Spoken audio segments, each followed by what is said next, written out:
Hello everyone, I was go ahead and asked to definitely be brave enough to do a manifestation video, something I really wouldn't do otherwise, but I decided to say, hey, you know what, let's put myself out there. It started in December. I was working 7 days a week. I think I ended up working the whole month of December without a day off. I took every shift that was available, day shift, mid shift, night shift, evening shift.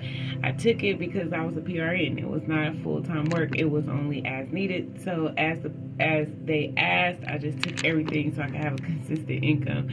But I knew eventually that wasn't going to continue to be feasible. It wasn't going to continue to work with my schedule, with my children, and if I wanted to be a successful parent, which was ultimately my, my number one goal is to be a successful parent. So I joined the Elmer Locker Jr. YouTube subscribers. I think it was I Am Neville group, where you had access to 3 lives a week, where the host David hosted, was going through the Neville books. And so I had my book and I was going through that, I think, At Your Command and several other books that he was going through line by line and having open discussions about it. And so I really started taking it seriously. I started doing the leaf exercises, the reverse course, the scripting, and the affirmations. So during the day when I was just overwhelmed and tired and said, well, how am I going to do this? How is this going to keep? I said, no, it's going to be okay. I am employed. I do have a full-time job. It's okay. I am employed. After December 31st, I'm still going to have work. So I just kept telling that to myself, affirming that to myself, and working as if by December 31st, if I can just get to the end of the month, I will no longer have to work overtime like I was working in order to get the money that I needed. And though there was not a position in sight, there was not an offer in sight, I just knew that I knew that I knew. I don't know how I was able to do this, probably based on my past. It was easier because of how I was able to do this in my past. But I said, you know what, let's try it. Let's just give it a try. And so definitely, actually, I did it the whole month of December, and I didn't apply for anything, didn't hear anything. I just knew that I was going to have a job. So by December 28th, I received a phone call from one of my favorite hospitals, from the supervisor asking, saying, hey, you know, our night chaplain left in the middle of his contract. We need someone to finish his contract for the next 6 months, or for the next 8 months. You'll get full-time benefits, but it's a contract, right? And so only thing we get as full-time employees is the health benefits, right? And the 401k and life insurance, which is still pretty, it was more than what I was getting as a PRN. So I received, once I accepted the job, I started having all these other issues. So it was okay for me to let some of the hospitals go and just focus on 2 hospitals. So 1 full-time, and I kept 1 PRN job. So, which is awesome, because I was able to get off at 7 a.m. I negotiated the time that I could get off early so I can take my children to school, so I can pick them up and be a part of their lives.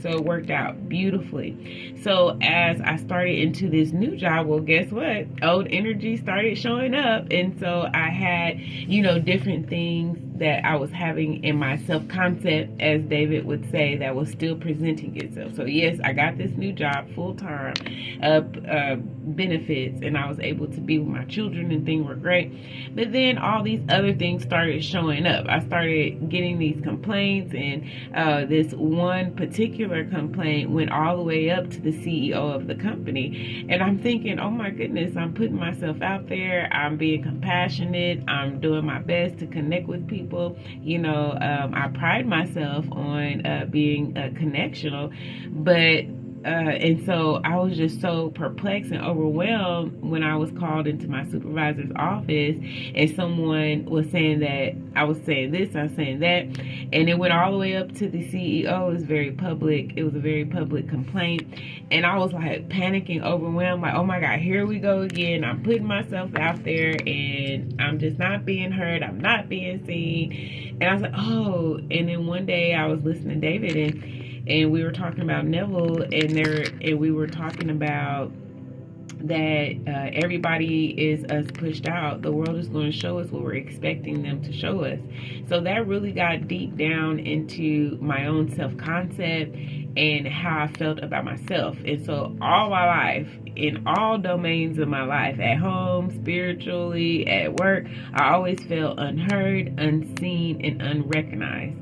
And I realized that, and it was a very, very hard pill to swallow, that it was coming from inside of me and not from the outside of me. So I sat and did meditations, affirmations, visualizations, leaf exercise, reverse course, gratitude crash course, and through the whole month of January, through the whole month of February, and to see, you know what, I am seen, I am heard, I am recognized for the things that I do. I'm able to communicate clearly with others, so they're able to see my expertise and not my neediness for validation. And not even a couple of weeks after the complaint went public, I received an email and a phone call from my supervisor saying, "You've been vindicated." And I'm like, "What do you mean?" She said, "Well, the CEO fact checked. She called everybody. She did what she needed to find out that the person who was complaining was just like in a very severe state of grief, and I had to follow policy, and she didn't appreciate that. So she kind of blew it out of proportion, but still, that wasn't her, that was me. She was reflecting how I was feeling about myself and others from inside of me. So I started feeling gratitude for myself and acknowledging myself. Like every time I went and answered a call, I said, "See, you are acknowledged, you are called, you are recognized, because you're going to this spot. You have been paged to go speak with this person. So no matter what happens when you get there, on the way, I've already felt like I was supposed to be there." And so I started embracing every moment. And so not only was I publicly recognized, but I ended up getting the Daisy Award, so which is one of the nursing staff. It's one of the highest awards that you can get as a nurse on the floor. Well, this is the first time the chaplain was a part of this award, right? And so it was a big deal, something that I did. The nurse was a part of it, but I was the one who performed the ministry and pulled in about 60 people in the hospital to honor a veteran that had passed away. And I ended up getting the Daisy Award, which is one of the highest acknowledgments you can get. There's a banner, there's a plaque, there's everything to confirm and validate everything that I needed to confirm and validate. But it just so happened it wasn't announced publicly. We weren't there, we weren't a part of it. So I had to even go back and know that that was still me pushed out. Though I was acknowledged behind scenes, I wasn't acknowledged publicly, but I still had to lift my team up. They weren't acknowledged either, but I had to go around and be the one to acknowledge them instead of being wrapped up in the fact that I wasn't acknowledged. I said, "No, you guys are amazing." And it came out that I ended up having to be able to meet the president of the hospital before his first day. I was able to meet the supervisor in that particular department and speak face to face and speak on behalf of the actual employees and give them a voice. So this one little award that I thought was validating me actually was my opportunity to validate other people. So, and that's why I'm here. I am needed, I am wanted, I am recognized, and I am important. And so here it is, as the 8 months are clocking down, I'm thinking, well, the 8 months are clocking down, the contract is ending. What do I do? Again, I remember what I did before. I released it. I gave it to the Lord. I visualized. I meditated. I did some deep breathing. I affirmed. And during the day, I act as if that I still will have a full-time position at the end of my contract. At night, I was saying, well, if I was a full-time person getting the overtime and having a consistent income after August, how would I be? Would I be the sad person not doing anything, or would I be excited to continue to fulfill my commitments? How can I go above and beyond in this position? And so again, went into meditation, just released it, and next thing I know, I wake up one morning and my boss said, "We have a special announcement. I need everyone to be at the meeting." And it turns out everyone who was making below a certain amount, which was me, it is now against the law for us not to get overtime. Well, eureka. Okay, so now I went from a contracted to an hourly employee, meaning I can clock in and out, meaning every minute that I'm here I can get paid for, meaning that I will get the admin pay when everyone else gets the admin pay, meaning I'll get the holiday pay when everyone else gets the holiday pay, and most importantly, I get time and a half for the time that I'm here on the holidays, as well as the differential. So if you work nights, most of the time people who work nights get the differential pay, meaning you get the overnight and weekend pay. So now I'm eligible for all that, which will significantly increase the income overall. And so I'm like, okay, yay, I can end my next couple of months out with the bang with getting this extra couple of dollars.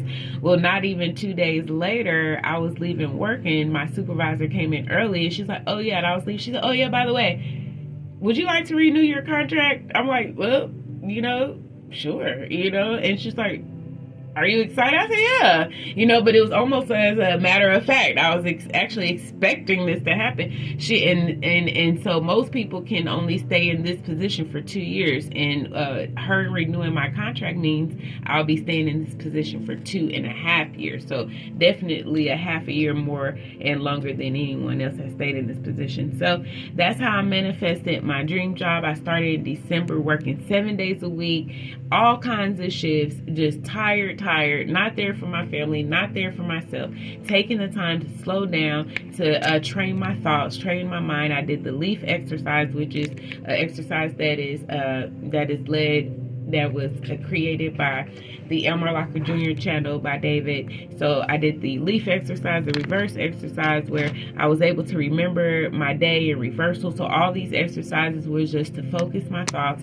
And then I started doing self-care meditation, started doing Ho'oponopono for myself, Ho'oponopono for my job, for my mother, for my father. So I really put in the work. I started doing breath work, breathing exercises, and most importantly, I started believing in myself. Like, all these things don't matter if you don't live in the end, if you don't believe in yourself. I started living in what would it feel like, to be acknowledged? What did it feel like to be heard? Next thing you know, I'm being acknowledged by the CEO of the company. I got a Daisy Award, that is one of the highest honors you can get in the hospital as far as service is concerned. And then next thing you know, I wake up in my contracted position, turn into an FTE position, meaning I am eligible for all these other benefits that includes pay, not just health care or long-term benefits. And then my contract is coming to an end. I wake up one morning, I'm offered another job, and all of this happened within the week. And then in the same week, I actually have been working 4 years to be ordained and endorsed as a chaplain. And I've been waiting 4 years, 4 years of papers, 4 years of meetings, 4 years of psychological reviews, just 4 years of praying and hoping. And actually in the same week that I was offered my contract, I was actually ordained and endorsed as a chaplain. So that is my manifestation story, and I know it doesn't end here because I just want to go above and beyond the stars. But I'm definitely very grateful for where I am now, and that is my story. And hopefully I have more manifestation videos to come. This is a big one because it has to do with my career, but I have so many smaller manifestations that may be small to you but big to me, like the healing in my family relationships, generational things that have been going on simply by not just visualizing and meditation, but actually revision. Revision has been a big part of my manifestation. Being able to change my emotions towards others and towards myself has been able to manifest a lot of great things in my life. So I look forward to doing this, speaking with you guys again. Take care.